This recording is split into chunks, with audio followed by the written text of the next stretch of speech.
Our format for the night is, my name is Louise Anderson. I'm a member of the League of Women Voters, and I will be tonight's moderator.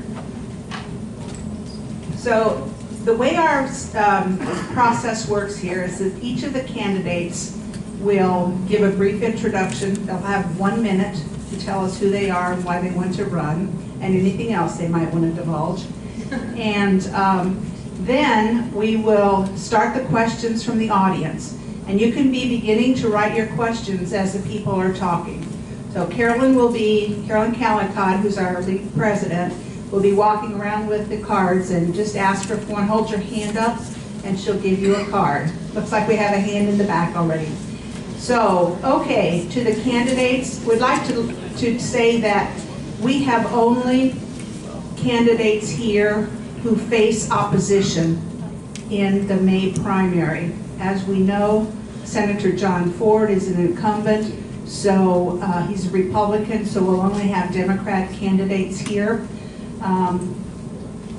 And for a state representative, which is the office being vacated by Clyde Kersey, we have several candidates, both Republican and Democrat, and they're all here tonight. The candidates for the Senate, we only have one, but they've all been invited. We just want to let you know that that's the case. So, okay, Robbie will keep time, and we'll get started with the introductions. Chris, since you're the only Senate candidate here, you can go get ahead and start. I feel like, what is it, what repairman is that? Yeah, amazing. Hi, I'm Chris Gamble, and I'm running for Senate District 38. If you live in Vigo County, you're in that Senate District. It's all of Vigo County and the north 2/3 of Clay County. I grew up in this community. My parents did as well. My mom's from Prairie Creek and my dad from Prairiton. I came from a rural country family. My dad was the first one in our family to go to college. After I went to college in law school, I came back here where I practiced for 34 years, representing families and people facing difficult situations in their lives. There's been a sea change in America and in Vigo County. That sea change is a change in politics, where we see things happening in Washington, D.C. We have issues arising locally, and we see a state legislature this year that couldn't get their business done despite having supermajorities. I'm part of that sea change, and I decided it was time that everyone in the community stepped up and took a role in public service. Thank you. Tanya? You'll need to share the mics. Oh, we're fine. Is it on? Hello. Okay. Hi, I'm Tanya Paff, and I grew up in Terre Haute, Indiana. I'm a high school math teacher. I teach at North High School. And I'm very invested in this community. I've left. I taught in Japan. I left for Germany for a couple years, and I keep finding myself coming back. And then I had 4 children, and my husband and I decided to raise our children here. And I figured out, you know what? I'm pretty vested in this community, and if I can, I'm going to do whatever I can to make it better. My main reason for running is that 3 of my children are girls, and I think that we need more women in the House and in the Senate. Right now we're currently at about 20%, and as you know, women bring a different perspective to things, and so that's the main reason I'm running. My name is Chad Overton. Married with 5 children. Our oldest is 26, who joined our family at 16 years old. I have a 14, a 12, a 10, and also a 20-month-old that DCS dropped off at our house at 7 weeks, weighing 5 pounds. It's part of a foster parent program. We back on? Yeah. Okay, we're back to live. Okay, it's part of a foster. I stop the clock. Leave it to Norm to try to save the day. I think it's the seed or something. As part of a foster as part of a foster parent program, you see the challenges of mental illness and the opioid epidemic and the mic keeps going on and off. But anyway, we do have to realize that these people need our help greatly, and the public education system as well needs our help, and having children in school, I understand that. And as a small business owner, I understand the importance of growth and business opportunity, so I feel that's the reason that I'm the best candidate.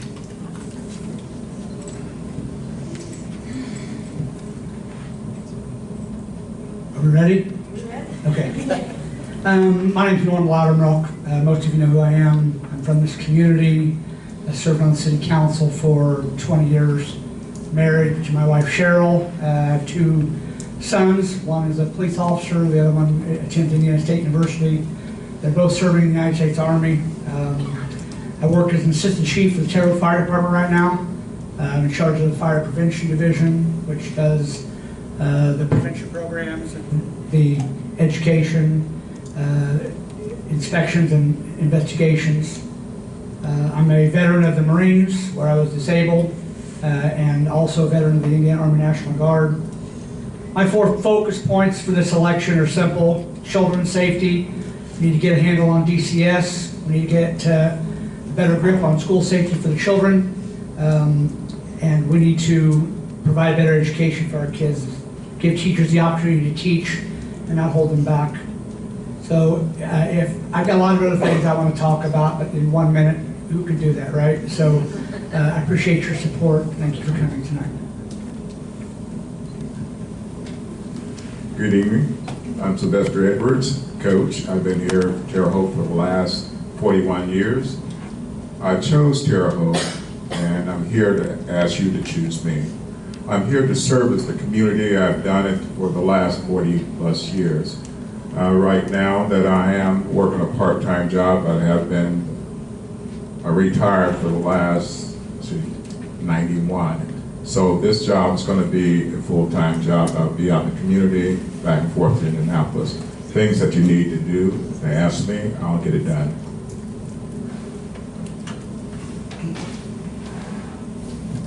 Good evening, everyone. My name is Mark Bird. I am running for District 43 State Representative as a Democrat. I grew up in French Lick, West Baden Springs, and graduated in 1971, where I went on to college. Didn't quite finish my degree, was there for 4 years, and then I ended up moving here to Terre Haute to live with my brother Larry when he was going to school up here.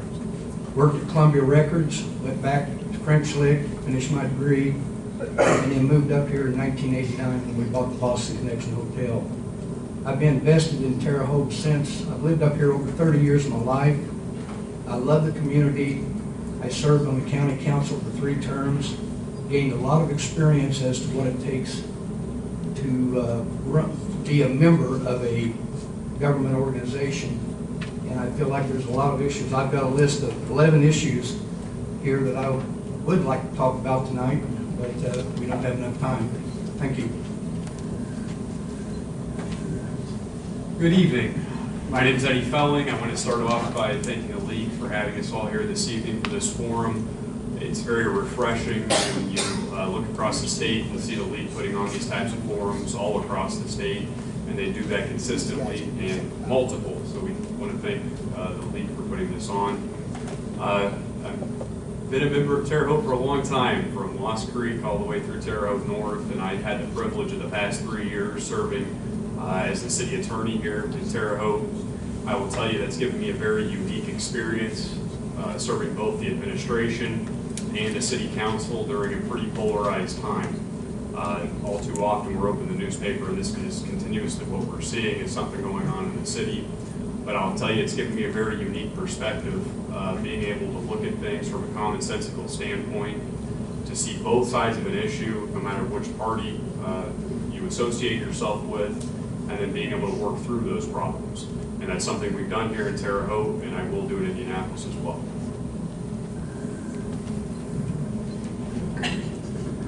Good evening, my name is Isaac Deal.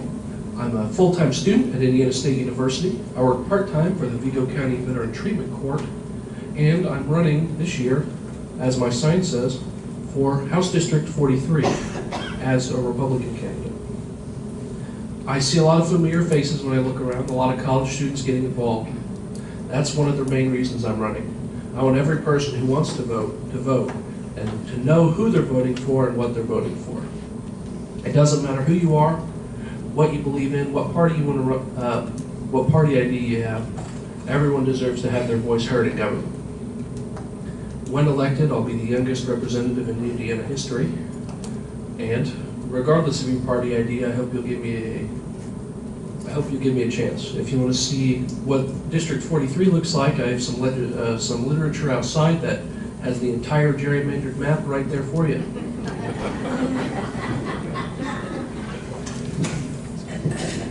Thank you all.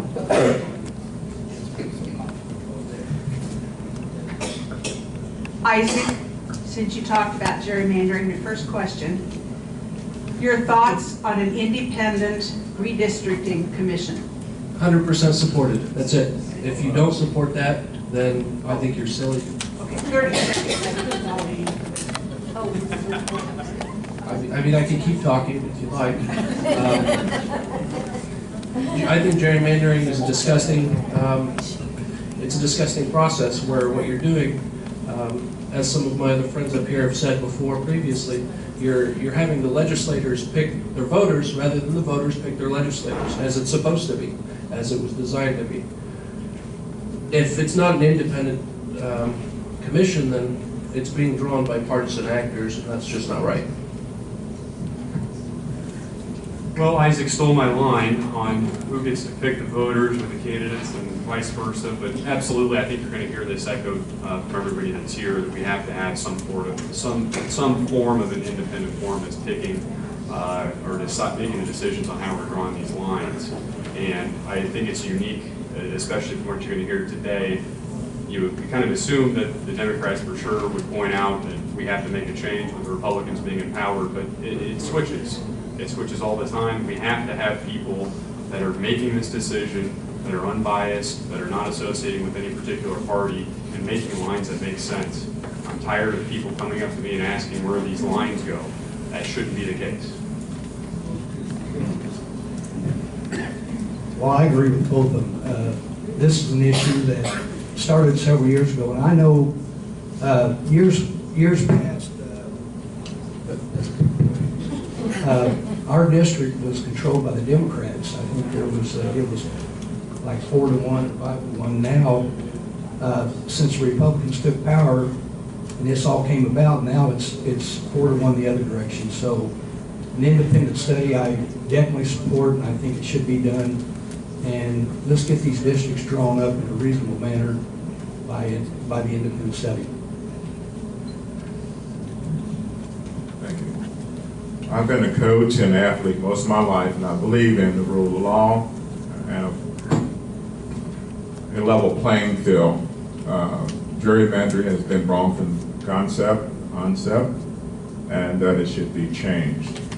Independent, we should have someone there who are not looking at for the politicians, just for the voters.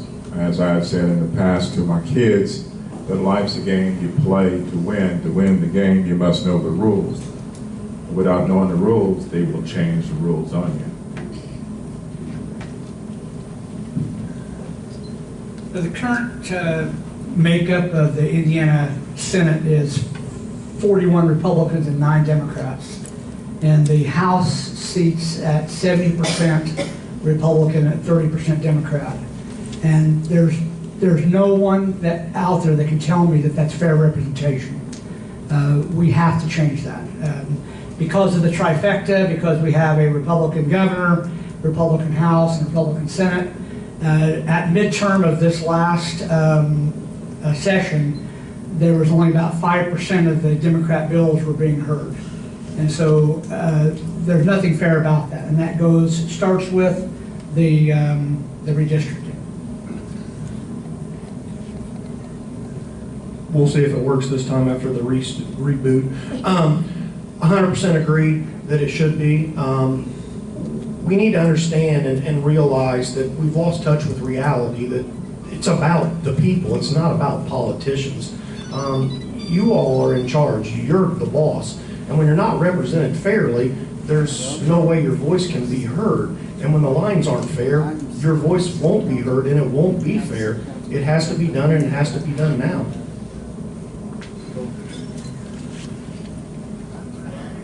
I also very strongly agree, and I agree with absolutely everything everyone said. That's a problem with being last. The only thing that I can add is that because of the way it's so Republican right now, they have the opportunity to pass whatever bills they want, really.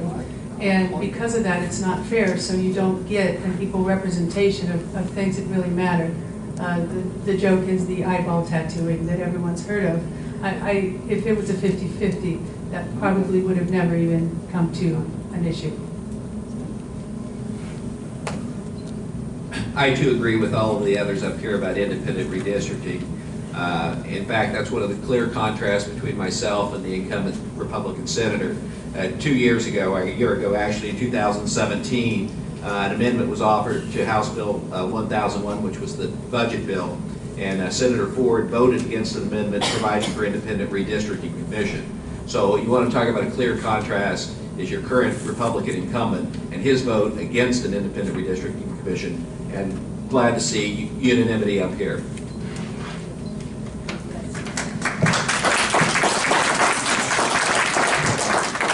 Okay, Tanya, this time it's your turn to be first. As a state representative, you can make a difference in the state schools.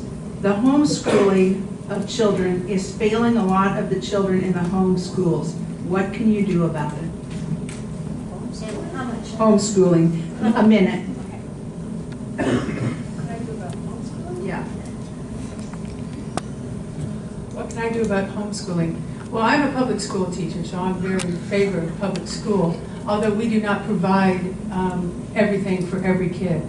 And so there are families that want to homeschool their children.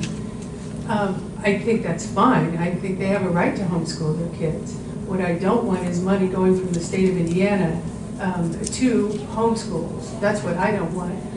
I would like money in Terre Haute North High School, but that's where I'm at, and all the high schools in Vigo County. Okay. So as a public school teacher, I've watched the amount of money being taken away from our schools in the last about 10 years. And the state where we're at now, we have got to do something to funnel more money back into our public education, because our kids, our graduation rate is lower than it has been in years, and we're just simply failing. So that's my main mission, is to get us back up. My wife and I send all of our children to public school as well. So I believe in public school, not only so much for the education value, but for the fact that those teachers are there working their tails off and doing what they need to do in order to make these children ready to leave and be prosperous and go out in the world. But what we need to understand is that when you're homeschooled, you lose a lot of touch with reality. You don't have friends. You don't have sports. You don't have interaction. And in today's world, interaction means everything. You have to be able to communicate. You have to be able to get off your phone. You can't text at a job interview. You have to be able to walk across and shake hands and work with someone else. And that's what public school does. It creates an environment that enables children to understand how to work together and to become together. And homeschooling doesn't enable that. You cannot have those interactions just with your mother. I'm not trying to be mean or disrespectful. It's just not possible. And we also need to understand the funding of that cannot continue to happen.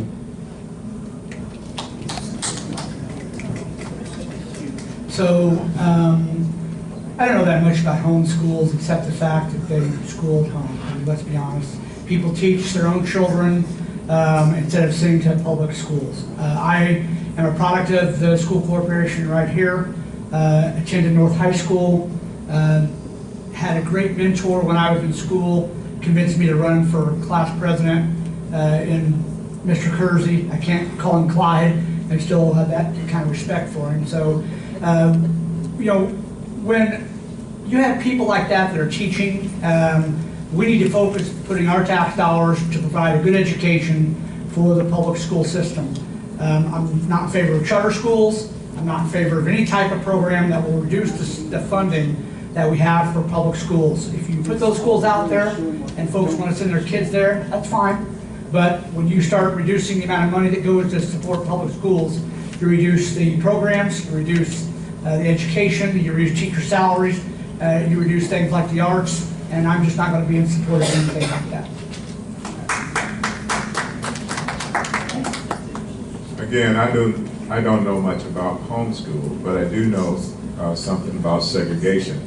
And segregation is wrong, whether it's from the parents taking the kids out of school, or whether they are using charter schools to segregate, or academy or private schools and using the taxpayers' money to fund these schools. So I don't know how that homeschool is going to help that student assimilate into the community. As I was saying, that I'm against any form of segregation.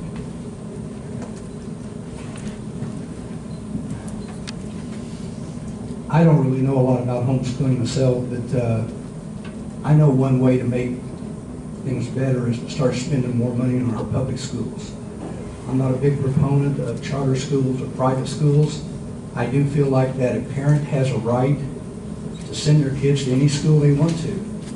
But I just don't feel like it's proper for taxpayers to have to put the bill for a charter school and a private school when they don't have to live up to the same standards that our public schools do.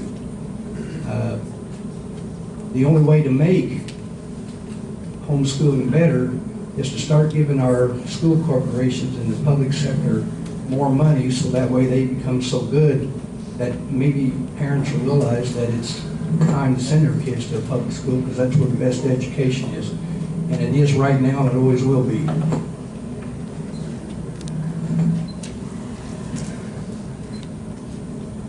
I think with regard to the homeschool, parents should have a right to choose, but I would echo another sentiment that's in this room. When we offer things like the tax credits that we're offering to homeschooling, I think that again detracts from what should be there for the public and those attending the public school system. And as Tanya mentioned, we have one of the lowest we're the lower tier on graduation rates. When we have a budget that's $30 billion plus and 50-some% of that's going to education for K through 12, whether it's funding in general or the allocation of that funding, we've got a problem somewhere. And I obviously don't want to raise taxes, so it may be an allocation issue, and if we can get rid of one more additional credit that can go to our public schools, I will absolutely do everything I can to do that. Like many others up here, I didn't know a lot about homeschooling, so because we have the excellent access to technology that we are blessed with, I looked it up. I Googled it, and for most situations of homeschooling, we do offer a tax credit, but we don't actually pay parents money. That would be ridiculous.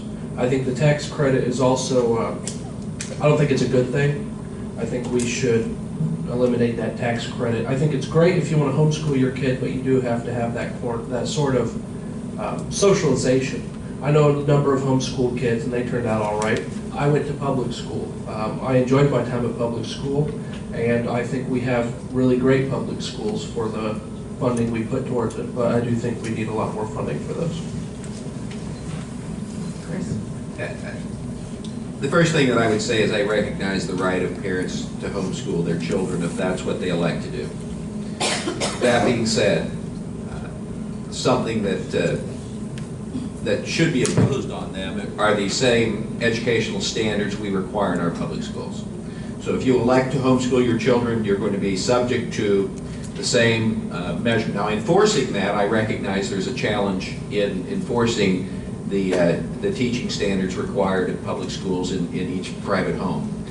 And then the last thing I would note that, again, a choice to homeschool a child does not entitle you to take public funds from the public treasury and away from our public schools to fund your choice.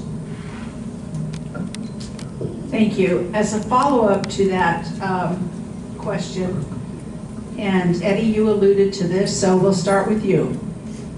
And this also has a minute. Indiana has a surplus of about $1.8 billion, or about 11% of the budget.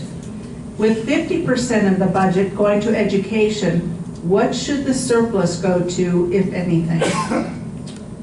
Well, it's always important to have a surplus. I mean, we look at what we have going on here locally, and between the city being in the situation that they're in, the county, the situation they're in, the one option we've got at this juncture is pretty much to raise taxes. So no matter what, we need to retain a surplus for those rainy days, for those times when we're going to need to draw upon that money. Now, if there is enough there after we do some form of a study to figure out what we really actually have to have, we need to start allocating that money. And obviously, one of those main places we need to do that is in the education, is with regard to education. As a secondary to that, I know it wasn't part of the question, but I think our infrastructure continually begins to degrade here in Indiana. We need to put as much money as possible into our infrastructure, not only so I don't bust my tire and like I did a couple weeks ago hit the truck hole, but also to promote business growth. And the nice shot in the arm that we had here locally with some additional funding that the city's going to be receiving this year is a great thing to see across the state of Indiana.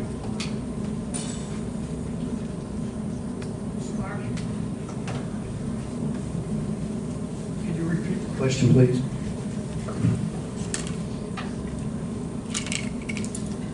Put it on the done file.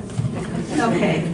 Indiana has a surplus of about 1.8 billion, or about 11% of the budget. With 50% of the budget going to education, what should the surplus go to, if anything?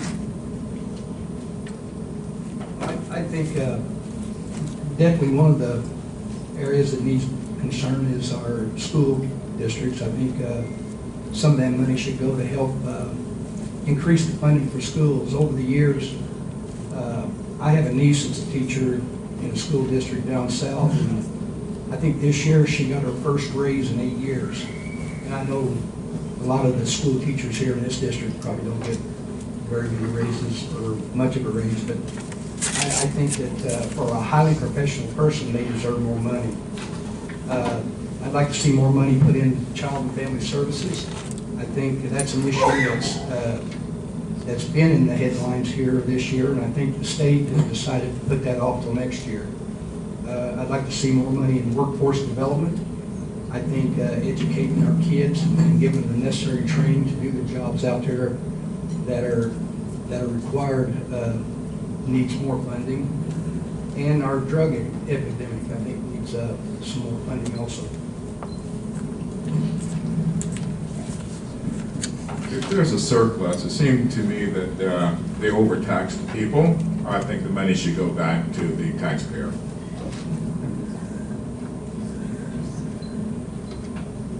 So if we were given free rein on 1.8 billion, what would we do with that surplus? I think that most of it should be spent on the places where it needs it the most, like the Division of Children's Services.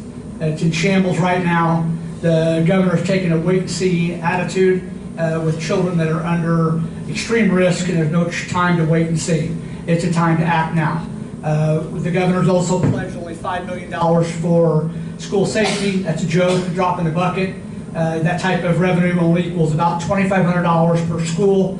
At about 1,900 schools there are in the state, you'll get 1/2 of a metal detector or a policeman for 1 week to work security. So if I had that money, obviously I would overhaul DCS. I would implement the pre-K program for 4-year-olds to go to school early in all the counties, not just 20 select counties like it is now. I would increase school safety so that we would have a viable chance to protect our children in case something bad happened. With the surplus like we have, we need to understand that based off inflation, teachers are actually worse off than they were 15 years ago. That's insane. You wonder why you can't find a teacher or you can't keep a teacher. You don't appreciate them. You don't pay them. Why in the world do they want to come to work? It's plain and simple. And then I think also we need to understand that the DCS is a first-hand experience with my wife and I. I mean, we need to understand that mental illness and opioid epidemic is destroying our country. There is no choice. We can't keep turning an eye. $5 billion a year negative impact on our economy. But yeah, we just sit here and we do nothing to help, nothing at all. We have to understand today is our chance. We can only go forward. If we continue to go down the path we are, it will be horrible for our children. Absolutely horrible. I think the three things that I would do with it, well, I would do about 10 things, but so first of all, with education, we have a teacher shortage, as I'm sure most of you know if you haven't heard so far. Ask your kids how many substitute teachers they have. Right now, a beginning teacher makes $34,000 in Vigo County, and my child will graduate with at least $40,000 of debt when he graduates from Purdue. It's very hard to convince anybody going into college to want to be a teacher. So I would help with that.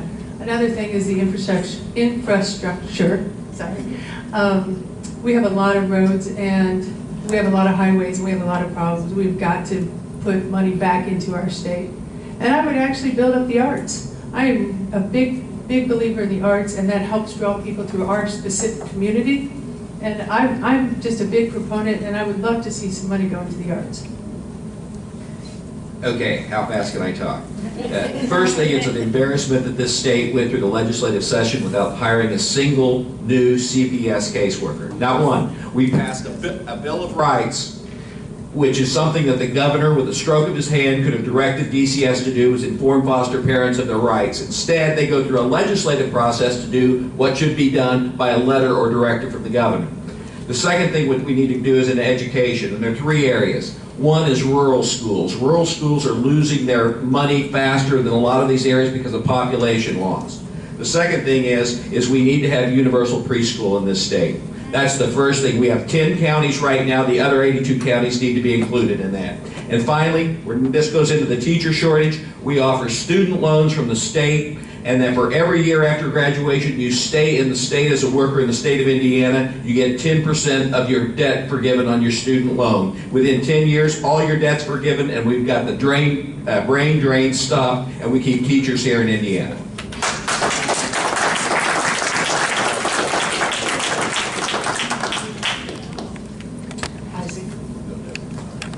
I'm sure most of you know who Kelly Mitchell is. She is our state treasurer, and she had come to Indiana State University to talk to the ISU Young Republicans. And what she said about the surplus is that it's like a rainy day fund. We live right next to one of the worst states in the union for budgeting. Illinois is the third worst for debt. And when we have such a large surplus, some of this is used to help kind of bail out other states because of their budget issues. However, like Sylvester mentioned, since we have such a large surplus, that's definitely a sign that we are overtaxing our Hoosiers. One big piece of legislation I'd like to pass is that we are one of 11 states that still taxes the pensions of our teachers. No wonder no one wants to come here. They're going to slave away all day for, I don't know, so many hours a week just so that they can get taxed a second time when they get their pension. It's ridiculous. Thank you. The next question, Mark, we'll start with you. And this one is a three-part question, so you might want to take a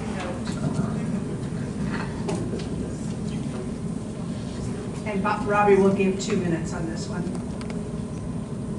Okay, the first part is, polls consistently show that the overwhelming majority of Indiana residents support background checks for gun sales. Do you support legislation to make sure there is a background check on every gun sale in Indiana? The second part, will you promise to work for common sense gun control? And the third part is, will you promise not to accept any money from the NRA? I already forgot the first part. I have it written down. Would you like to hear it again? This one is on supporting background checks on every I definitely support background checks, and I also feel like that has been needed for years. I think a lot of our problems now is they haven't gone far enough as far as the mental health aspect of checking backgrounds, and I think anything they can do is definitely needed. The second part, I know on the third part I will definitely not take any money from the NRA.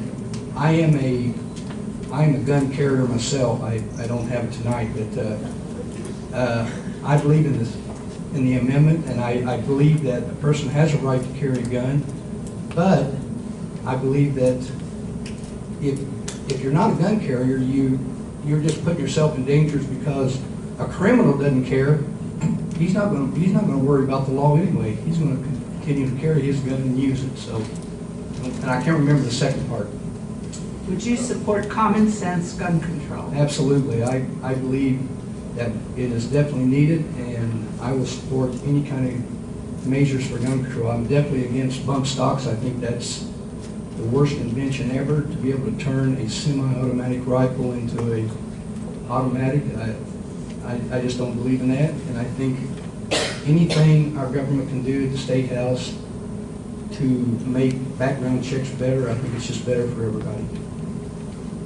Thank you. Sylvester? I do believe in the Second Amendment. There's a need for weapons, and that is for personal safety, sporting, but things as military weapons, automatics, and bump stock have no need in our society. As far as common sense on gun control, I think that it should not be, when a person gets their license to carry, they should eliminate lifetime license. We have 4 years, and I think they shouldn't really back it up. I think that 2 years should be sufficient, and so that would have more money going into the state, and also at each time that you would have a background check within that 2 years. If someone had violated any of the violated any of their rights to carry a gun, then the process would go into effect of eliminating certain people, those who have mental problems, those who have violence, especially against women and children. So I propose that they have a 2-year license to carry instead of a lifetime or 4 years. No, I would not accept any money from the NRA. I'll start with that. I did a questionnaire for the NRA, and after I did it, I realized it was so obtuse. I thought, I'm just going to throw this away and not even go back to it. I won't accept any money from the NRA. I joined the United States Marine Corps and served in the Army because I believe in the Constitution of the United States and its Bill of Rights. The Second Amendment provides the opportunity for people to bear arms, but I don't think that meant that anybody, anywhere, anytime should carry any gun that they want. So there should be safe zones, schools, libraries, things like that, churches. I think it's pretty absurd in our culture nowadays that we have to put armed guards in our places of worship or in our schools for our children. I didn't have it when I was going to school, and it's pretty bad. Sad state of affairs, we have to do that now. So, you know, the background checks have to happen. I think if you want to own a weapon and you go through the background checks because you want to own that weapon, that shouldn't bother you. And we need to have, but that's all federal stuff. That's not something the state can deal with. It's more of a federal guideline, and we need help from the federal government to come up with the money to be able to handle those types of issues. But you know, as a member of the fire service and being a sworn deputy to investigate arsons in our community, I carry a gun every day, and I can assure you I'm carrying one right now. But no one knows it. But isn't that nice that the guy who would be sworn to protect you is still able to do so? I just don't know that we should be able to have those guns available for anybody, anytime, anywhere.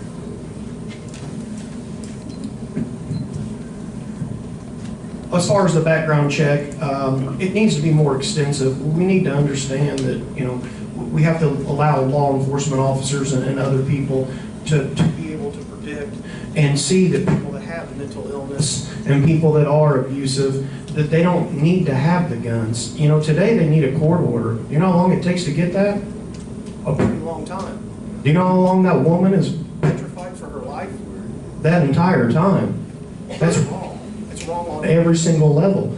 And as far as the common sense gun control, you can hunt and you can fish and you can do all those things. I live on a 140-acre farm and I hunt. I hunt with my children, but I don't have a gun that'll shoot through 3 concrete walls and pierce a police officer's bulletproof vest.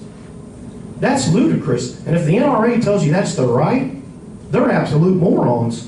Plain and simple. I mean, that's not your right.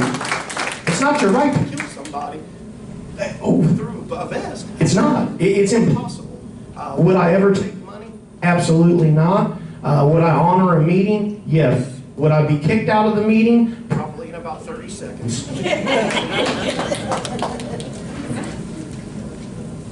I absolutely support background checks, no question about it.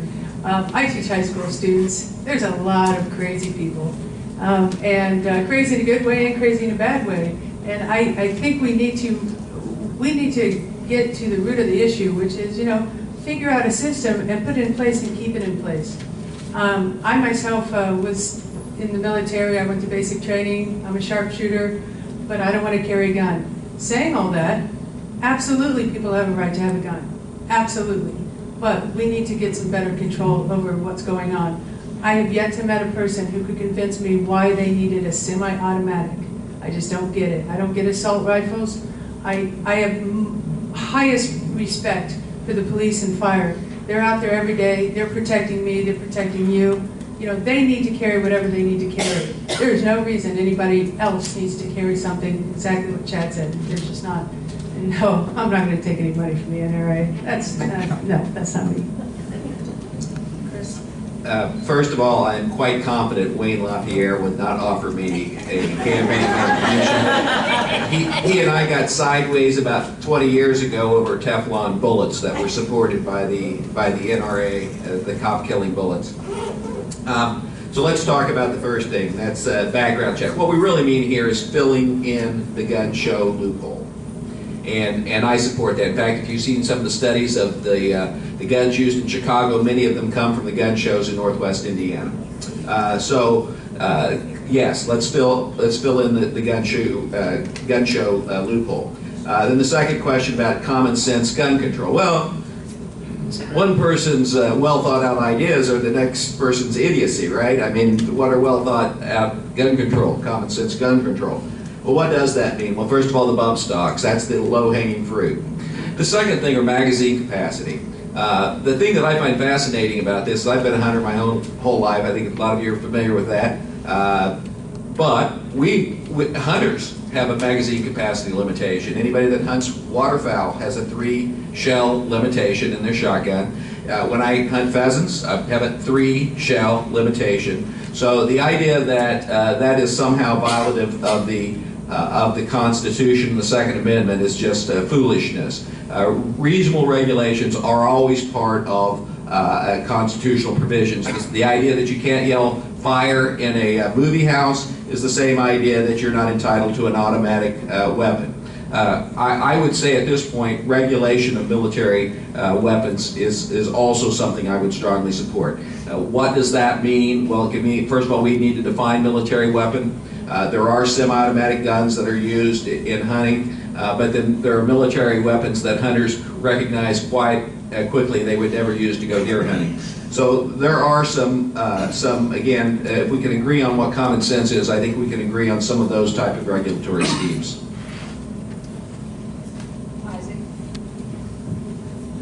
I guarantee you I'm the biggest Second Amendment supporter up here. I carry my license with me all the time. I don't carry, obviously, because that's against school rules. However, I'm not an NRA supporter. I think they should get kicked out of politics and go back to what they used to do, teaching people about gun safety. That's what they used to do, but now it's all about, oh, I'm going to pay you this, pay you that. I won't take any money from NRA or any other lobbyist. I think special interests in general are stupid. We need to get back to government of the people, by the people, and for the people. As for the other two questions, background checks, obviously, like everyone else up here, gotta have them. Even for the gun show loophole or even for private sales, I think you should still go down to a police station and sign over some things. I had to do a background check. If you've never committed a crime, it's super easy. It's maybe 10 minutes. As for question 2, common sense, like Gamble alluded to, it's different for different people, so I'd have to look at specific what you're trying to pass to give a judgment on that.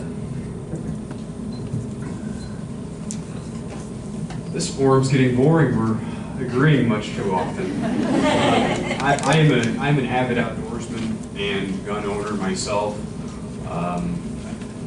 I believe in gun ownership. However, that does not come entirely without restriction. We've heard a lot of good points here this evening, primarily with the gun show issue that needs to be resolved, and that needs to be resolved quickly. Your normal commercial sales are going to have some element of a background check regardless, but I'm about following the rules, and absolutely we need to make sure we reanalyze how we're looking at guns here, especially in today's climate. I think the idea of implementing additional safe zones and really another big issue that's not touched upon often is gun safety and gun training, and what we can help do is an outreach to the community, especially here in Indiana where we have a lot of gun ownership. We have a lot of homes that have some sort of a firearm in the house, and one of the greatest dangers we have isn't necessarily the maniac that goes into a school or a building, but it's what can happen in our own homes, and we've seen that unfortunately all too recently. So really understanding what the issues are and offering something, especially to our youth, to understand how guns work and how to handle them safely and properly, I think is extremely important. Thank you. Chad, we'll start with you with this question. Indiana is one of the very few states without a hate crime law. Why? I really don't know why. It's kind of mind-boggling if you think about it in 2018 that you would be one of 5. My grandmother married an African-American man in the 70s. So I grew up in southern Indiana, and I saw waitresses leave our table. I saw places I could go to for sleepovers that I wasn't invited to anymore after they figured out that she married him. Fast forward, my wife and I took in Jordan at 16, who again was African-American, and I'll never forget, you know, you think things get better and you want them to get better, and then he called me one night, "Dad, the title doesn't match my license." Yeah. He impounded the car and he left me along the highway. And I said, "He did what?" "He impounded my car and he left me along the highway." Was it because he was black? Perhaps. But I'm assuming that if he was white, that never would have happened. We have to understand they can't hate because of your race, religion, age, or anything else. It has to be passed immediately.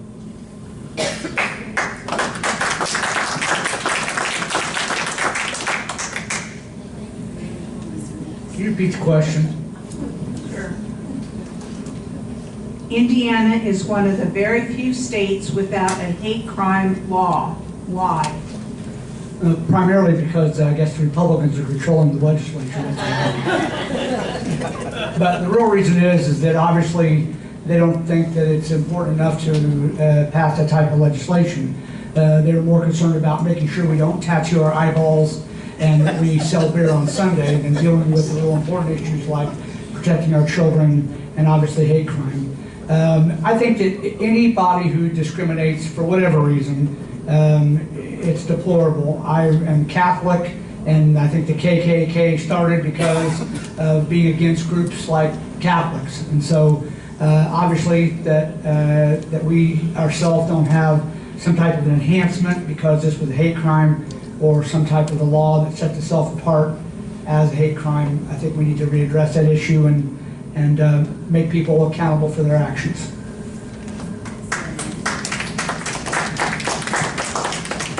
The question was, why is it that Indiana is one of 5 states that doesn't have a hate crime law. Just like in baseball, there's unwritten laws. In this country, if you look at the history, America was built upon hate and hate of other people, taking advantage of the situation. And people think it's a threat right now that by taking their rights away to hate anybody, whether you're tall or short, thin, or whatever.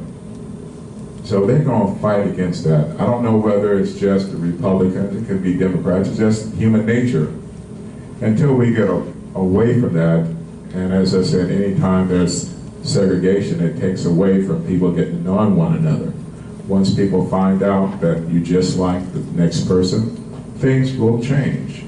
And right now, we do have that Indiana is one of the few states, and most of the time that Indiana is a laboratory for some of the negativity that's happening in this country.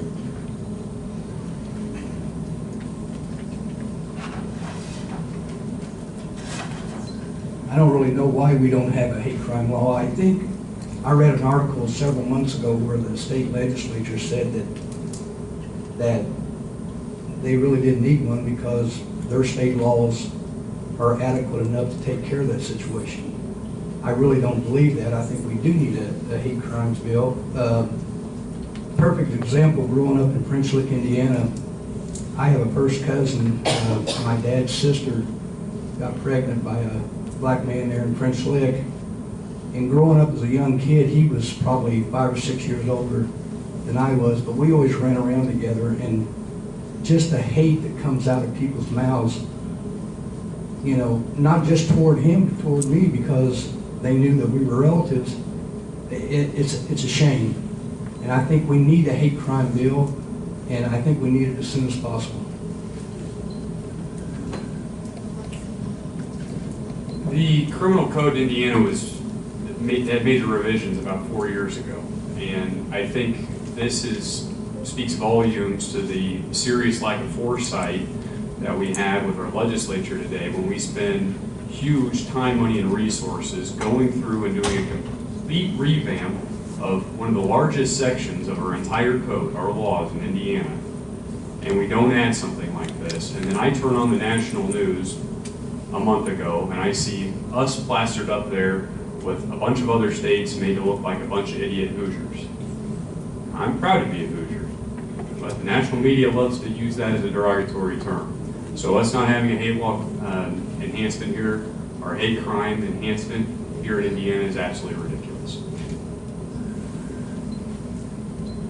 If I were asked why we don't yet have a hate crime punishment, I would say that it's pretty easy to see. You look at all of our criminal code, and it's quite a few decades in the past. I think specifically for criminal justice, we haven't been as forward-thinking as we should be. We're focused too much on punishment, on jailing people, rather than on rehabilitation. As most of you should know, we have a big problem with our jail now, and I think that the hate crime legislation is one part of a bigger puzzle where we really need to fix the criminal justice system. The thing they did 4 years ago, it wasn't enough, or it didn't work, one or both. And this is one part of that we need to fix. Okay. The question is why we don't have hate crimes legislation. Remember Indiana? We're the land of D.C. Stevenson. Right? And for those of you who don't know, D.C. Stevenson was head of the Ku Klux Klan and ran state government in Indiana. But you know what? We're also the home of Eugene B. Debs. Okay, so we can bring social justice. Now, what we're talking about in the hate crimes legislation is an enhancement. That is, your sentence is enhanced if one of these, if it involves acting out of racial animus or against the LGBTQ community. So there is no reason we can't, because this isn't a separate crime for being prejudiced. It is where prejudice is part of the crime, which enhances it, and we have other enhancements under the criminal code. The last thing I would say is this is not, we're not immune from this. I have to tell this story. I'm walking door to door. I've got a sports jacket. I'm in a black community. I see a gentleman, he's outside, that I'm wanting to meet. I say, Mr. So-and-so, I'm in a jacket. He spreads them wide against the house because he assumes I'm a police officer. The point is we have some of that inherent problem in our community just like every other community. It's 2018, I can't believe this is still an issue. I think it's ridiculous that the state of Indiana is only 1 in 5. I mean, are we trying to stand out for awful things? Love is love, you know, it just is. There should be no reason for hate crimes at all. Economically speaking, I was reading about Amazon potentially coming to Indiana, and I know they haven't formally announced or anything. However, that's one of the things they're looking at, and that is a shame for our state to constantly be on the, sorry, I get distracted whenever she holds that silent. It's a shame for our state to be the laughing stock, and we lose really fantastic economic potential because we need more money, especially in Vigo County. We need more money from the state to come over here. We need bigger projects like Amazon and you know, something like the hate crime. I mean, come on. Thank you. Sylvester, you'll start with the next question. It's kind of a two-part question. The first part, what steps need to be taken to fight the drug epidemic in our community and in Indiana? And the second part of that is, with the federal funding for opioid epidemic coming, how would you make sure that financial aid gets to Terre Haute? How much time? 2 minutes. First of all,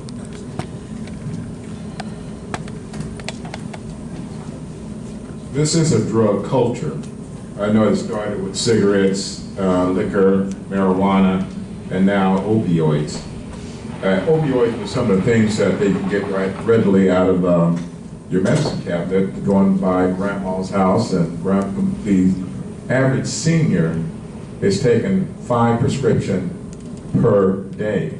So we are being over-medicated. You're going from one doctor to another. Today I was just listening to a radio station, and it was talking about healing, about food as medicine. Every medicine that we have is derived from a plant. So God has already set it up for us to live our lives so that we will not be upon these drugs. For instance, I was telling people that I hadn't eaten meat in over 43 years. So if I can do it, and a lot of other people, basically what I'm saying is that there are chemicals in our food, there's chemicals in our water, there's chemicals in the air. And so if we can get some of these things out of the air, out of the water, and out of the food, it will take some of the pressure off of. The other thing is that people has this thing about losing sight of what life really is. And so they're lost. We got to find another way as far as mental health to help these people, because they'd rather take a drug than to live the life that they're living right now. And so I know that television, movies, videos are showing a different life. Something got to be done about it. And I don't know what I can do about it, but I'm just engaging about what's happening out here. Sometimes it's not about thrills. It's a sickness. And America is sick, and nothing's happening from Washington, D.C. as of now. There was a second part. There's an opioid epidemic money coming from the federal government to states. How would you get that to the Terre Haute area? I once have said that when our federal dollars are going, our tax dollars are going to the federal government, and the federal government sends it back to the state, and then at Indiana, at Indianapolis, they decide where the money's going to. I am a part of, and will be a part of, the Indiana Black Legislative Caucus.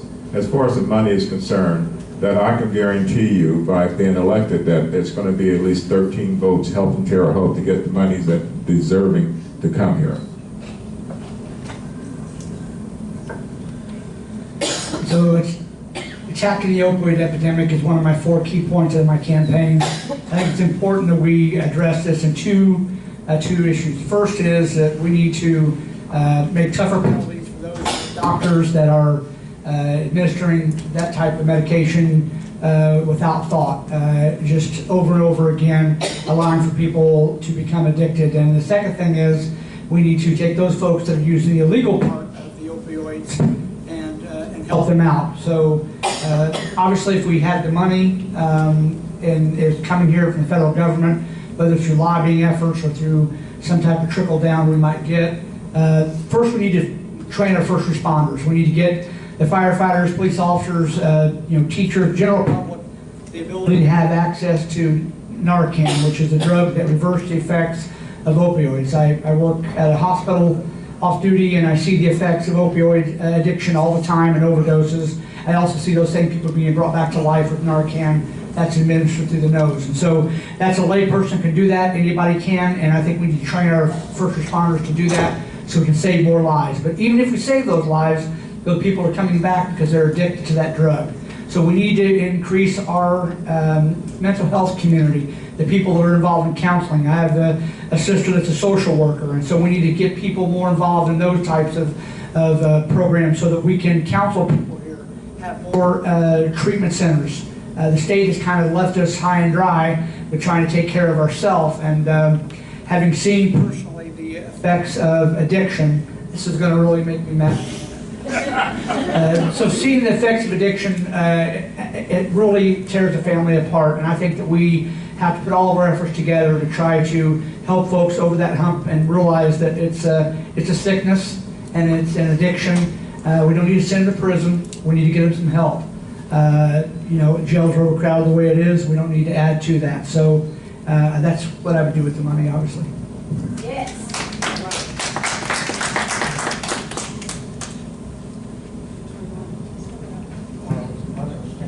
Sure. Yeah, let's just take a pick, right?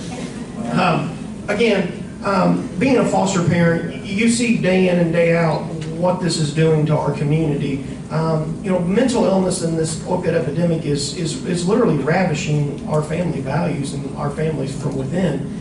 And what we need to understand is these people didn't wake up and say, I want to lose my house, I want to lose my kid, I want to die. No one wakes up saying that. I mean, let's just be real. But what we need to understand is we need prevention. We need programs that help these people. We need inpatient. We need outpatient. We need all these things in order to conquer this. And if we don't, we're only going down a horrible, horrible, horrible path. With the funding, we need to understand and we need to hold Governor Holcomb to his word. It's time that somebody says, what did you say? And how much did you say? And where is the amount? And we need to work with Hamilton Center and Sagamore. We're very, very, very, very honored. One of 13 programs that he picked is in Terre Haute, Indiana.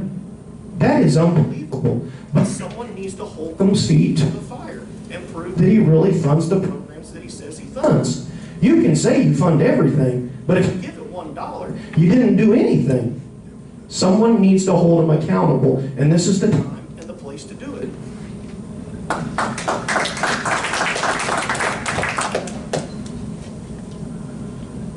So, I have an older friend who got into a terrible cycle. She hurt her back and then got addicted to painkillers. And then when her doctor wouldn't give her any painkillers, she went to a different doctor. And then when that doctor didn't give it to her, she went to a different doctor. And as a result, she got pretty high, and then she lost her job. And after she lost her job, she needed more and more drugs. And it just became this cycle. And it's a really difficult cycle to break. So we need, first of all, to hold doctors more accountable and make that not an option for people to do. And that comes with a lot of outpatient training and education and other alternatives besides just more drugs. Also, we have a lot of problems with mental illness, and we do not fund that at all.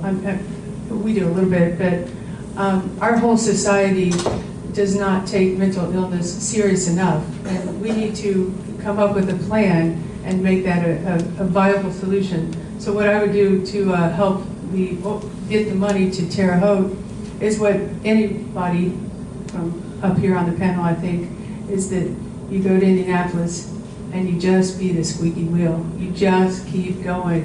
You question everything. You yell. You have meetings with people. You make phone calls. And just like Chad said, you hold their feet to the fire. In my estimation, there are two major components of our current opioid problem. The first is not just the physicians, but the drug manufacturers.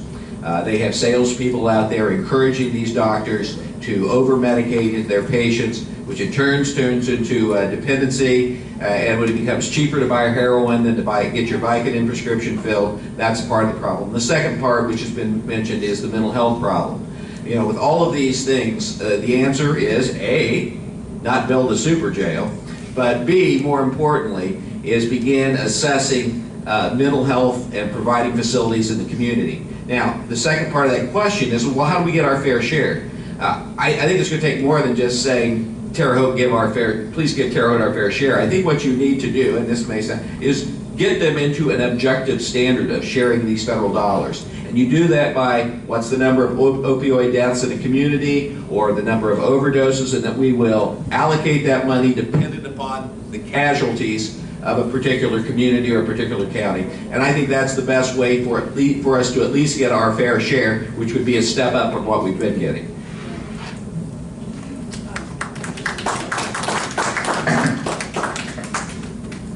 Like I mentioned in my introduction, I do part-time work for the Vigo County Veteran Treatment Corps. For those who do not know what that is, basically, when a veteran gets in trouble with the law, 9 times out of 10, it's because they have a terrible addiction to some sort of drug, usually opioids. And really, it's more than an addiction, it's a disease. There's a 3-step plan to fight the drug epidemic. Step 1, fix the criminal justice system. Stop punishing people for a disease. You need to rehabilitate them. You don't throw people with diabetes in jail if they have too many injections. Step 2, we need more of these drug courts for everybody, not just the veterans. There are some drug courts in Indiana. I think there's one up in Indianapolis, not sure completely. And that's where we could send our epidemic funding, to those drug courts. And those drug courts, what they do is they either reduce or eliminate your sentence. And in exchange, you go through a kind of rehabilitation program. And then number 3, like others have mentioned, we need to fix our culture. Far too many times, people who don't need opioids are being given opioids, and those who do need them can't get them because of the opioid crisis. If you look at other developed countries, they don't have as bad of problems as we do. In places like Germany, they don't prescribe these opioids for almost anything except for like severe things.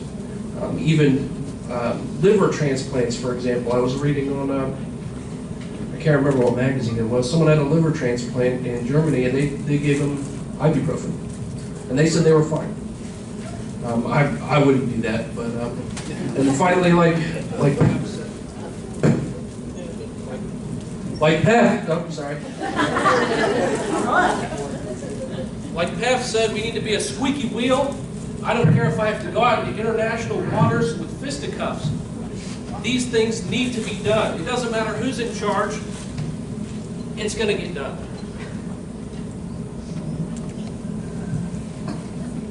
Well, I've done a lot of criminal defense work, and I've actually served as a public defender, and I will tell you there are 2 very unfortunate truths with the drug issue we've been dealing with. Main concern is we don't identify the problem oftentimes until there's already been an arrest made, and oftentimes a conviction.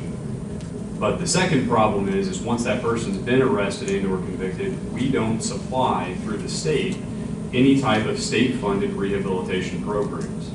And that goes for both mental health and drug addiction issues. And what we have to then rely on are either charitable organizations or private organizations. And the problem with that is that these things can come and go from day to day. There is no standard whatsoever for the treatment that's in place.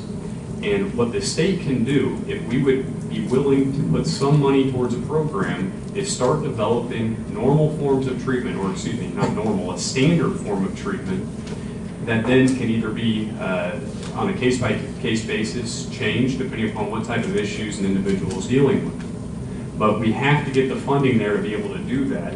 And I got news for you, ladies and gentlemen. We're going to get a jail study here pretty soon that's going to say we need a jail. And the one thing we're all waiting on is what are those alternatives? And all of those alternatives are going to be things that one of us are going to have to do. This is not the city council that can come in and say, well, we're going to change the criminal code. That's done up here.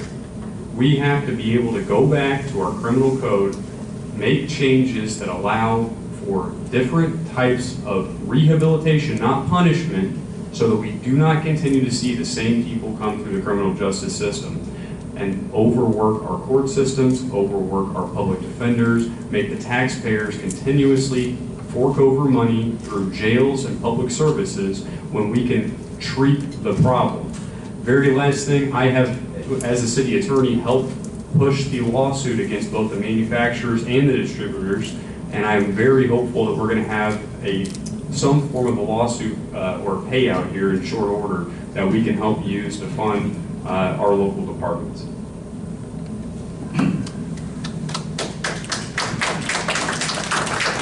Question, what steps do we need to fight the drug epidemic? I believe there needs to be tougher penalties for not just drug dealers. I think our doctors and our pharmacies, there needs to be better, not education, but better tracking of how much of this drug is going out of our pharmacies. I think there needs to be that increased in the state level, information as to where and who are getting these drugs. I believe that this is not a disease, this is a sickness, and I think mental health, more mental health institutions or help for people that gets in this situation. As far as steps to get the funding, I think Terre Haute and Vigo County area has been ranked as probably in the top 10 of having a opioid epidemic, and I think that hopefully the distribution of money would come to the counties that need it most. And as a representative, I would definitely go after as much money as we can get to this area. I think it's very important to try to take care of this problem, and I will make a strong effort in getting that done. Thank you. Norm, this question is yours. Somebody saw you had your computer because it says, without Googling this right now,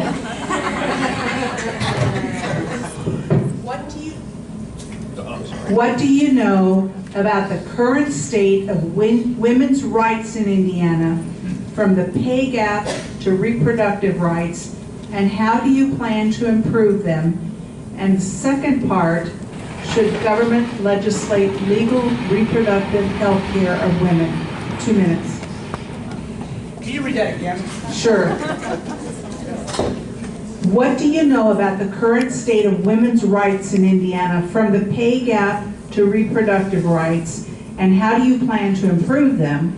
And the second part is, should government legislate legal reproductive health care for women? I'm going to have to, okay. So I have 4 sisters. I'm the youngest of 5 children in my family. With those 4 sisters, you can better bet that I had better know what women's rights are, or they would have tanned my hide a long time ago. First of all, the pay gap, yeah, I can tell you that it's terrible. Women make a lot less than men do working the same careers. That's an embarrassment. I think that women should receive equal pay for equal jobs. That's just, I mean, I can't believe we're even discussing this in the year that we're in right now, but we have to go back. It's like we're in the 1950s, and that, you know, dad works and mom stays home with the kids all day. Well, that's simply not the way it is. So yes, the pay gap is there. We need to address that, and I think the only way to do that is just to continue to fight, have legislation to support women's rights. I don't think you should legislate morality, and I don't think that you should tell a woman what to do with her uterus. So if a female's reproductive rights... Please hold the applause. No, they can applaud, it's nice. I don't get much of that in my career, so that's kind of nice. It's clap. So here's the deal. You know, we're getting into a slippery slope of a lot of really controversial issues. But I think that the biggest, there you go, the biggest, I'm a big proponent of freedom of choice. And if it's a female believes that she needs to do what's best for her body, who am I as a male to legislate that? And to quote the Pope on a different item, who am I to judge? So, Chad? As far as the pay gap goes, it's been estimated that in Indiana it's 76 cents to every dollar an hour that a woman makes. And on a $40,000 a year job, that's $10,000 less. That's, you theoretically should go to jail for that. I mean, to think that someone does the exact same job that makes $10,000 less because she's a woman is crazy. Being the father of a 12-year-old daughter, who is, let's just leave it at that. I wish her nothing but the best, but a lot of times you think she's going to be held back for nothing more than how she was born. That is so disheartening, it's not funny, that the only thing holding her back was she was born a woman. That's wrong. The reproductive, I have no right to tell you what to do with your body. Absolutely ounce zero. Nothing at all to tell you what to do. I could encourage you not to smoke. I can encourage you to exercise. But other than that, I'm out of what you want to do with your body. The reproductive rights as far as health insurance, if you want a father or if you want to be a mother of a child, we should do everything we can in order to let you fulfill that dream. I mean, we help everybody else. We send people all around the world to adopt children, which is unbelievably awesome. Done mission trips in Haiti, not discouraging it. But we need to help our own citizens fulfill their own dreams. And if that's childbirth, then that's what it is.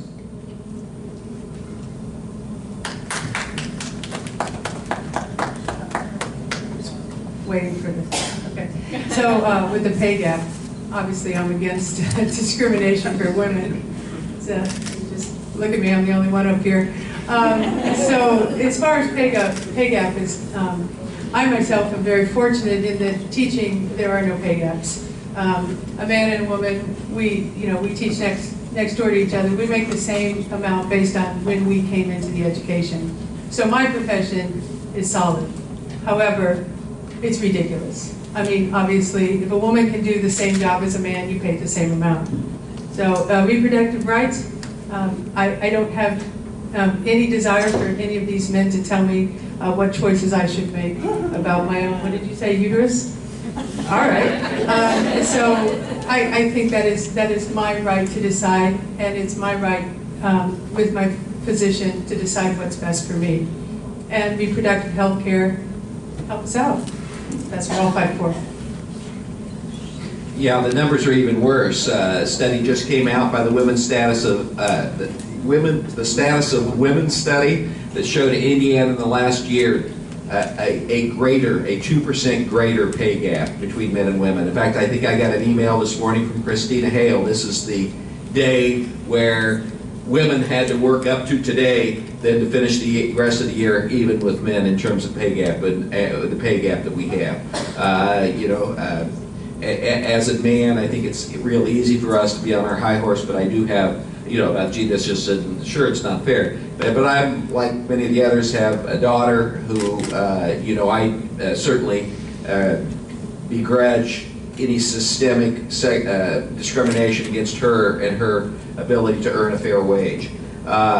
Listen, the Supreme Court has ruled that a decision on abortion is made between a physician and his patient. That's it.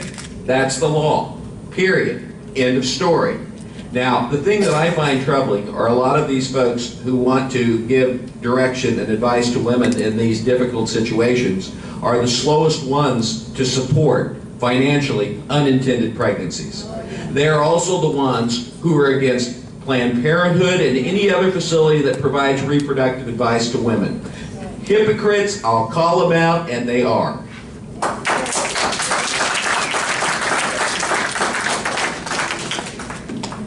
Last time I checked, I don't have a uterus. I could get a signed affidavit from my physician, but I don't have one because I can't afford it. Obviously, the state should have no say in any sort of reproductive decisions, regardless of the gender. I don't think the government should tell me that I can and can't do stuff with my reproductive health, and same for women. And as a legislator, I would never legislate on something that, something like that. I would always defer to the people, because I don't have any, I'm not a woman, so how do I have a say on what affects only you all? That's your decision, so I would put it up to you all. It wouldn't be me. I wouldn't vote on something like that. As for the pay gap, imagine this. We haven't landed on the moon yet. JFK is still the president. The year is 1963. I promise I didn't Google this. My phone's been on the floor. I Googled it beforehand because I knew this was going to be a question, because yesterday was pay gap day. In June 10th, 1963, JFK signed into law the Equal Pay Act, making it illegal to pay people differently based upon sex and equal pay, equal work, that kind of stuff. They did a study in 2007. I can't read you the whole thing because I don't have a lot of time. But basically, I think it'd be useful for everyone to know how much they're being paid, so that if there is a pay discrepancy, they can bring that before the courts. Well, Norm beat me as usual. He had 4 sisters, and I have 3, so I can't throw that out there. But the question was, what is the status of women's rights today? And I would like to not be so doom and gloom and say at least we're moving forward. We have a lot of work to go, a lot of things to do, but we're moving forward, and we're moving forward constantly. And I think a lot of it has a lot less to do with types of legislation in these issues and what we can do as a society as a whole, not only in how we treat one another, but how businesses operate as well. Now, I'm not saying I wouldn't support any type of legislation that may better help address these issues, but again, I think it starts here as a community as opposed to up in Indianapolis. With regard to what things can be done, one thing I haven't heard anything about, and I understand this is from the federal side, but what I would really like to see is more legislation with regard to maybe on the state side, expanding FMLA and rights, especially to women around pregnancy. We all know the pay gap has a large part to do with the fact that a woman may become pregnant and be absent from a job for some period of time. And we just had our first female senator, I believe, just found out she was pregnant recently, and she was the first sitting senator that's gone through. I'm sorry? She had the baby. I missed it. Okay. I knew we were somewhere close. But the question then became, well, because she was older, maybe it was okay because she was already established. I don't know why. I don't know what the reason was, but I think we have to be able to assist women establishing a career and being able to have a family as well, not having to make the choice between the two. And what we can do, again, on it, especially on the leave side, is very important. And I hate to say it, and ladies, don't kill me, but I think us guys should also have a protected right to be there with our children when they're born. I don't have a child, but I fully intend, and if I have to take time off, I'll do it. But there should be a protected right for me to be with my child after birth.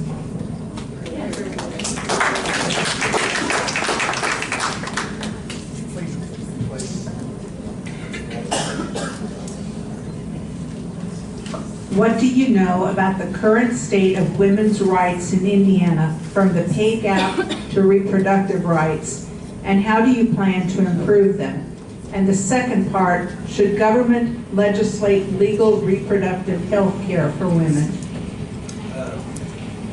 Well, For the answer to part two, I don't think they have the right. I don't think there should be legislation. I think it should be up to the woman or doctors. As far as legal rights from reproduction, I think I've always been pro-choice, and I feel that it's a woman's right to be able, with her and her doctor, to be able to make those decisions that she feels like is right for herself. As far as the pay gap, I think today was pay equality day. I think it was. Was it yesterday?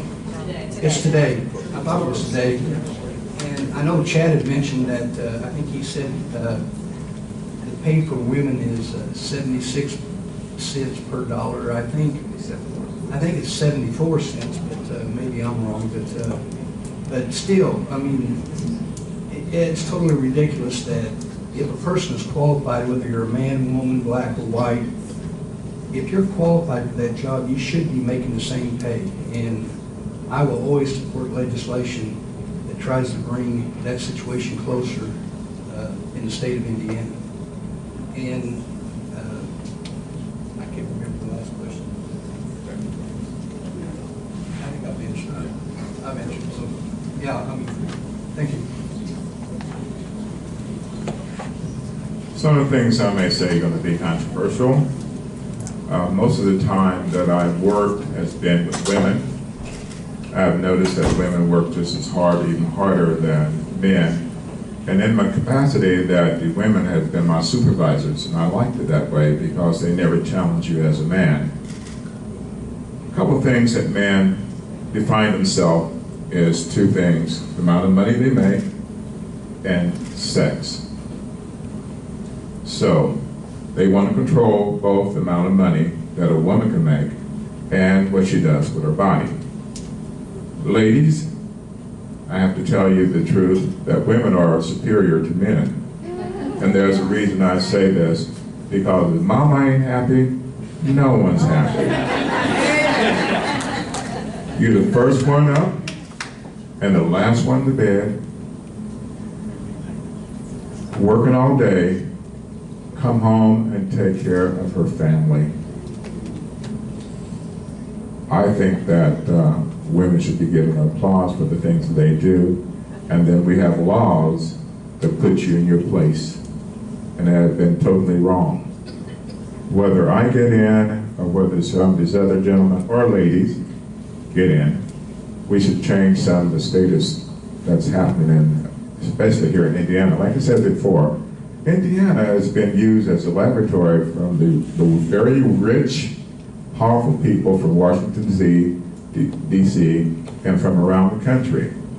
They have done things like the at-will law, the right to work law, trying to take away from the unions and the middle class, which middle class got started upon the values of the union. You had stand your ground law, the no hate crime law, and the universal gun carry law. They use us as an example, and then they go ahead and spread these things to the United States. These things have to be stopped here in Indiana. But ladies, you are superior to men, because I know my mother was a lady. Thank you. That was the last question. We want to give each of the candidates a chance to, again, recap or tell us why they're the best candidate, and go from there. 1 minute. Yeah. Alrighty, as a recap.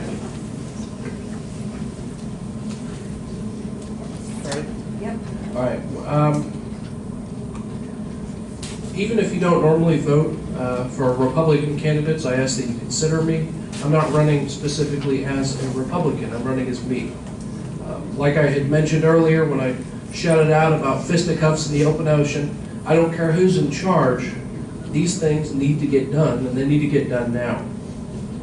I think partisanship is stupid. People who are overly partisan are stupid, and I think we need to kick stupid people out of government. I'm very glad to see all the young faces here, and I'm very glad that people are stepping up and entering into politics. Eventually, my generation has to stand up. Whether that's now, whether that's a few years from now, whether that's 40 or 50 years down the line when everyone currently in office has passed, eventually we have to stand up. And I'm not saying that to be mean, I'm just saying eventually it has to happen. Whether it's now or later, that's up to the voters to decide. Thank you again for coming tonight. It's great to see the participation here this evening. And again, another thank you to League of Women. I have to say, everyone up here will bring something to the table going to Indianapolis. The most important thing that I'll bring to the table is common sense. And I promise each and every one of you, every decision that I make in Indianapolis, I will look at both sides. I'll weigh the good and the bad, and I'll make the best decision possible. It's going to have a statewide effect, not just here in Terre Haute and Vigo County. But common sense doesn't do it alone. I can tell you right now, the biggest thing lacking in Indianapolis and in Washington is foresight. Consistently, we're reminded, both on the local, state, and federal levels, that we do not think ahead. We do not plan for problems. We wait till a problem occurs and then rush around not knowing what we're doing, and the problem grows and grows and grows, and we suffer here and on every level. And I promise you I will try to solve those problems before they occur.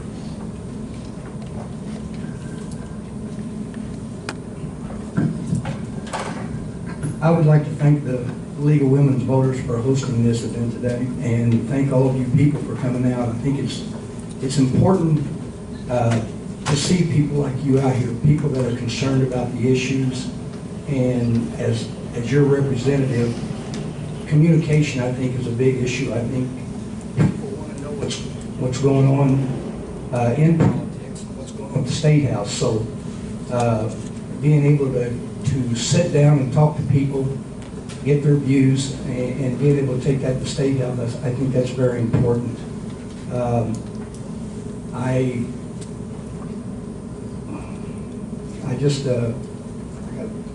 Hang on a second here. There were several issues that didn't get brought up tonight, but I have a list of over 11 issues I thought were pretty important, and I think one of those issues that I would like to mention is term limits. A lot of people, there's been studies showing that 75% of the people in the nation wants term limits, and as a representative, I'd like to see that issue being brought up at the State House. I'd like to thank everybody for coming out and being patient with us. Yes, thank the League of Women Voters, and I'm a member, and I feel good. Anywhere there's women, I'm going to be there, and they know that. And they know that, okay? I'm on the executive board. Along with the League of Women Voters, one of the things I've done in the community is I've been out registering people to vote for a number of years, as well as been the president of the NAACP, which had been put on hold, that I have always stood up for the rights of the people, regardless of their make and model, their color of their vehicle, meaning your body. And I will continue to do that here in Terre Haute and at the state office. For my friend and yours, Clyde Kersey, I will continue the work that he's already done. And at the same time that I do have a promise from him that the things that he had done, I will continue to do, that he will be my mentor. So there won't be no gap in what's been done in the past. So thank you. First, I'd like to thank the League of Women Voters for putting the forum on. They've done a great job all the time that I've ever had the opportunity to come and speak here. I also want to thank my family and friends for coming out and supporting me and sitting through this very hot room while we blew more hot air out here. But I also want to thank the candidates. You know, I ran for office before. Was lucky enough and blessed to serve on the city council for 5 terms. A lot of these people don't have that opportunity, and so they're doing it now. So I want to thank them for stepping up to the plate. We need to protect our children. We need to provide better safety in schools. We need to get better education.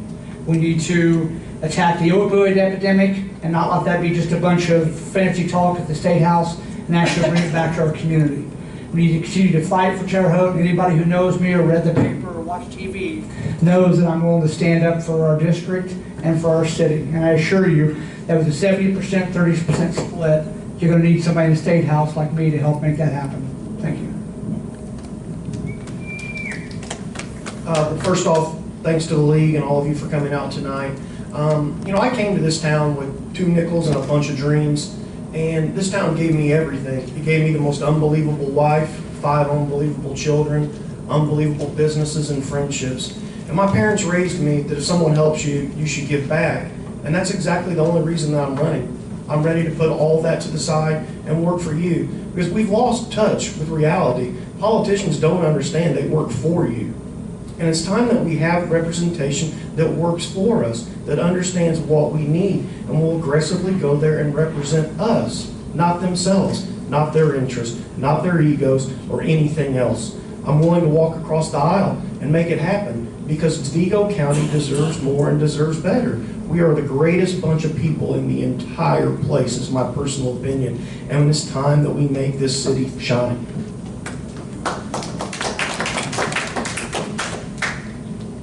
So what I bring to the table is a little different. Obviously, I'm a woman, but I have a clean, fresh perspective. I teach, and I'm used to working with a lot of different people, a lot of men, women, Republican, Democrat, Independent, and I'm a pretty good listener. And I'm also a problem solver. So while I may not be as polished as some of my counterpoints, I'm always very into education. So when an issue comes up, that's my forte. I'll go, I'll research, I'll listen to the people, and I'll represent you. So I really do want to thank everyone for coming. This whole process has been fascinating ever since I decided to run. And the amount of energy and enthusiasm that you all bring, it's incredible. I mean, people care. Just look around the room. We all want to make Vigo County a better place, and that's why we're up here. So last thing, please vote. After you vote, contact 5 people and say vote. Because at the end of the day, we just want people to get out there and vote for the best candidate. Thank you, Lee, for inviting us all here this evening, and thank you, folks that have come out on an evening in the middle of the week to watch a bunch of candidates share their ideas with you. I talked at the beginning about a sea change in this community, and the sea change is you. In one respect, it's me, because I'm running for public office as a candidate for the first time. But my motivation to run for this candidacy is the same as your motivation to come out here tonight. We want to be engaged. We want to see government do things for us. I want to be your advocate. That's what I've stepped up and am willing to do and excited to do if you would have me.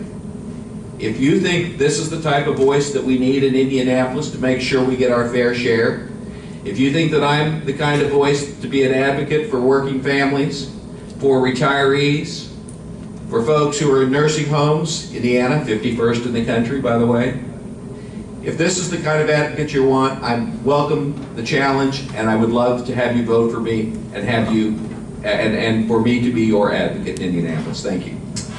Let's thank the candidates.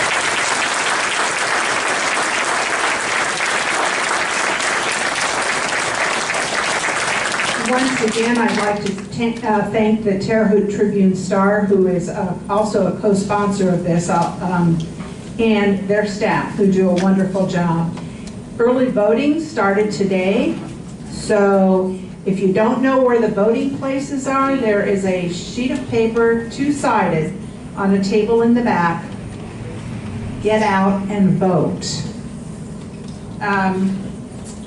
That's all we have. If we can give the candidates another round of applause, just remember the library closes at 9 o'clock.